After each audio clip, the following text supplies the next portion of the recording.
तो मैं आपसे अनुरोध करता हूँ कि अब की बार को एक सड़कें बनानी चाहिए आपको, और एक दिन जो सफाई नहीं हो रही है, और एक नंबर जो सड़कें हैं उन पर जो खड्डे होते हैं, परसों मेरे घर के सामने हादसा होते उनके बचाव में मेरा आपसे रिक्वेस्ट है कि जो आज बजट पास हुआ था उसका दुरुपयोग न करके हमारे नौर के विकास के सदुपयोग करके और नौर का विकास करें। धन्यवाद। के लिए मैं ईओ साहब को आप सभी के सामने फिर से निर्देश देती हूँ कि कल की तारीख से अभियान के रूप में हम सभी को एकजुट होकर के हमारा एक लक्ष्य निर्धारित करें कि हम किस तरह से हमारे शहर की साफ सफाई जो भी समस्याएं आ रही है उन समस्याओं को मिलकर हम सोल्व करेंगे। यदि ऑटो टिपर खराब हो रहा है तो हाथों हाथ तुरंत उसी वक्त हमें ऑटो टिपर कहीं भी किसी भी हालात में हो सही करवाते हुए ऑटो टिपर यूं नहीं कि आज 10 दिन हो गए एक ऑटो टिपर खराब पड़े हुए और सफाई व्यवस्था अस्त व्यस्त हो गई। तो ये सब आप इस बात का ध्यान रखें कि हमारा जो मुख्य कार्य है जनता के प्रति जो हमारी जवाबदेही है वो सफाई के प्रति सबसे पहला हमारा कर्तव्य बनता है। तो आप राजस्व प्राप्ति अपने 11 लाख होने की संभावना जिसमें नगरीय विकास पर है। निकाय की संपत्ति से किराए पे आ रहे 184 लाख रुपए। राजस्व क्षतिपूर्ति जो भी टैक्सेशन का काम है वो 12 करोड़ रुपए। विक्रय एवं भाड़ा या भूमि जैसे कॉलोनी वगैरह काट के अगर अपन बेचें तो उसको 1 करोड़ 64 लाख की आय प्रस्तावित है। शुल्क एवं उपभोक्ता प्रभार एवं कृषि भूमि पालिका भूमि से आय 6 करोड़ 44 लाख।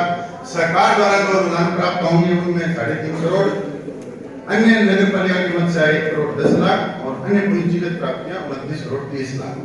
इसी क्रम में अधिकारी कर्मचारियों के वेतन भत्तों पर ब्याज से 12 करोड़ 93 लाख। प्रशासनिक कार्यों पर वेतन 2,70,000। सड़क नाली मरम्मत एवं रखरखाव इत्यादि पे 3 करोड़ 28 लाख। पालिका के अन्य विकास कार्य 30 करोड़ 9 लाख।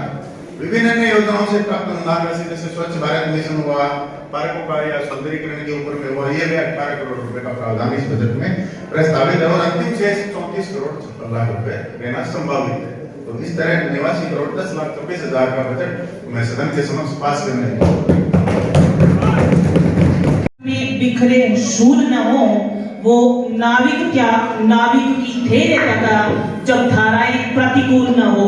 अब ये जो सफाई की व्यवस्था है मैं मुकेश जी की बात से सहमत हूँ और मैं सबको कहना चाहती हूँ कि सफाई की व्यवस्था जो है वो इतनी मुश्किल नहीं है, इतना मुश्किल काम नहीं है जितना हम समझ रहे हैं। आवश्यकता है तो हमें सबको मेहनत करने की, सबको आधा घंटा 1 घंटा एक दिन में उन सफाई कर्मचारियों के साथ रह के अपने वार्ड की सफाई करवाने की।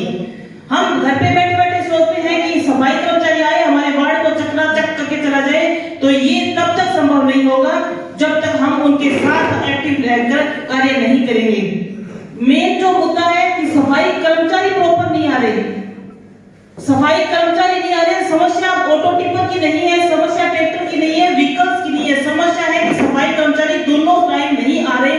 तो वार्ड पार्षद का कर्तव्य बनता है कि उन कर्मचारियों की निगरानी रखें कि मेरे वार्ड में कौन से कर्मचारी की ड्यूटी है, वो सुबह आया नहीं आया, शाम को आया नहीं आया, हमें पता ही नहीं चलता। मैं चाहती हूँ कि जो मुद्दे हमने आज बजट में लिए हैं, आचार संहिता से पहले अभी लोकसभा के चुनाव की आचार संहिता लगने वाली है। मैं आप सबसे कहना चाहती हूँ कि जो हमने बजट में लिए हैं कार्य वो आचार संहिता से पहले टेंडर लगकर और जितने भी कार्य संभव हो सकेंगे वो अति शीघ्र कार्य करवाने का हम प्रयास करेंगे आप सभी के सहयोग से।